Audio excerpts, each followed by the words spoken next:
Students, how are you all? I hope you all are fine and safe. Welcome back to my channel Haridwar Pathshala.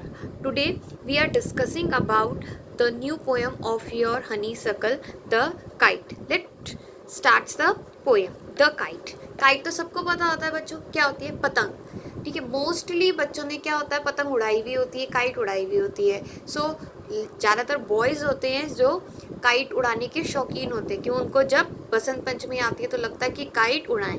ऐसा नहीं है सिर्फ boys उड़ाते हैं, पर गर्ल्स भी काइट को फ्लाई करना पसंद करती हैं. सो अब जिसने भी काइट उड़ाई है या काइट उड़ते देखा है तो वो समझ सकता है कि काइट कैसे उड़ाई जाती है, या उसको उड़ाने के लिए, उसको फ्लाई करवाने के लिए कितनी स्ट्रगल करनी पड़ती है.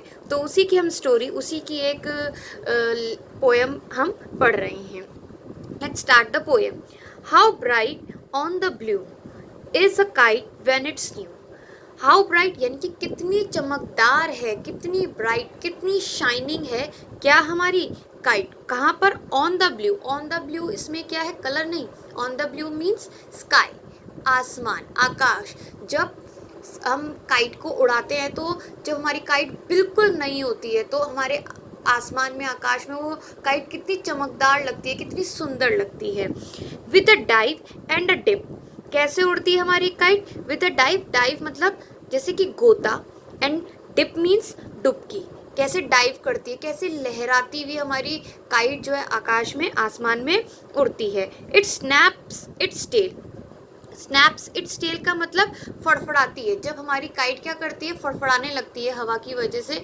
तो कैसे उसकी स्ट्रिंग मतलब उसकी डोर, उसकी जो डोर है, जो स्ट्रिंग है, जो धागा है जिससे हमने काइट को बांधा है और हम उसको उड़ा रहे हैं, वो कैसे क्या करने लगती है? फड़फड़ाने लगती है.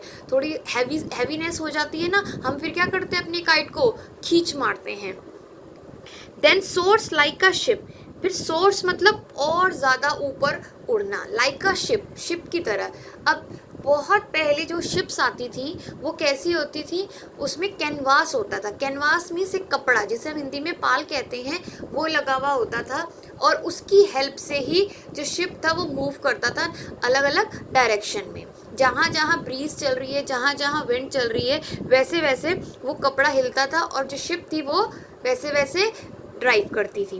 तो then soars like a ship. तो हमारी जो काइट है वो भी आकाश में कैसे चल रही है? जैसे कि समुद्र में क्या चलती है?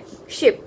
With only a sail. Sail means वही कपड़े की बात की जा रही है इसमें, जैसे कि जो शिप में पहले लगा होता था. As over tides of wind it rides. तो जैसे शिप जो है वो सेल करती है कैनवास की हेल्प से वाटर में, ऐसे ही जो हमारी विंड है वो आकाश में, स्काई में क्या करती है? राइड लेती है. Climbs to the crest of a gust and pulls. Crest means क्या है इसमें? Highest point. किसी भी चीज़ का जो हाईएस्ट पॉइंट होता है वो क्या होता है? आपका क्रेस्ट. तो जितना भी हम उस किसी भी काइट को फ्लाई करवा सकते हैं, जितना भी उसको हम हाईएस्ट टू हाईएस्ट पोजीशन पे ले जा सकते हैं, हम उतनी कोशिश करते हैं. Of a gust and pulls. Gust means हवा का तेज. जब बहुत तेज हवा चलती है तो हमारी जो काइट है वो भी क्या करती है? आराम से उड़ जाती है. यानी कि जैसे हम उसको उड़ाना चाहें, जैसे हम उसको फ्लाई करवाना चाहें, वो हो सकती है. And pulls. और फिर क्या करते हैं? हम उसको पुल करते हैं, खींच मारते हैं ना, कि जैसे किसी से हमने क्या करने हैं?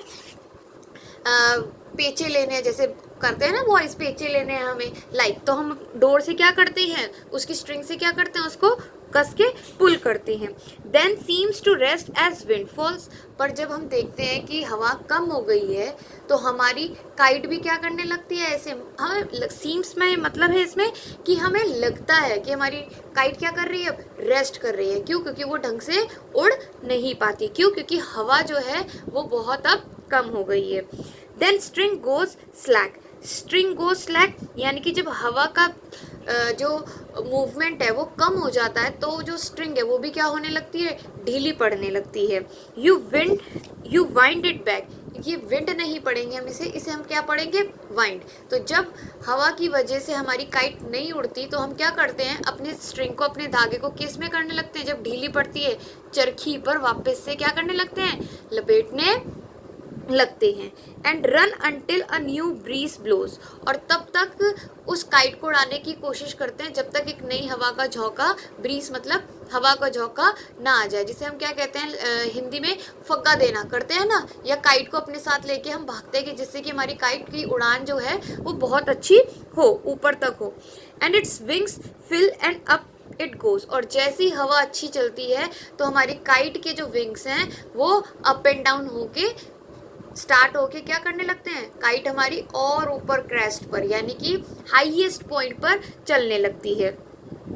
How bright on the blue is a kite when it's new, तो जब हमारी काइट नई होती है, बिल्कुल नई होती है, तो वो आसमान में कितनी सुंदर, कितनी चमकदार लगती है। But a ragged thing you never will see, पर एक रैगड थिंग यानी कि बिल्कुल फटे हाल, फटी पुरानी जब हो जाती है ना, हमने एक ही काइट को बहुत बार उड़ाया है तो कभी वो कहीं अटक के फट गई या उसमें कहीं छेद हो गया तो क्या हो जाती है, बिल्कुल बेकार सी हो जाती है। रैगड थिंग क्या होती है उसमें, you never will see when it flaps on a string, तो ऐसी पतंग जब कहीं किसी पेड़ पर अटक जाए या कहीं किसी खंभे पर अटक जाए तो वो या तो हवा अगर चल रही है तो वही क्या करती रहती है, फड़फड़ाती रहती है, आवाज़ आती है ना जब फड़फड़ाती है, क्योंकि किससे बनी होती है, पेपर से, कागज़ से। और in the top of a tree, या अगर हवा नहीं चल रही है तो ट्री के टॉप पे वो क्या होती है, अटकी रहती है। So this is the poem regarding the kite, की एक काइट जब हम उड़ाते हैं तो हम कैसा फील करते हैं, उस हम कभी स्ट्रिंग को ढीला करते हैं, उसकी टेल को यानी कि धागे को, कभी हम टाइट कर लेते हैं, कभी चरखी से हम कहते हैं डोर और निकालो, कभी हम चरखी पे डोर क्या करने लगते हैं, लपेटने लगते हैं। या क्या होता है कभी कभी, कैसा होता है कि जब हवा चल रही है तो हमारी काइट बहुत अच्छा ब्लो करती है, पर जब हवा नहीं चल रही तो हमारी काइट बिल्कुल रेस्ट पोजीशन पर आ जाती है। Hope you like the explanation. Thank you student.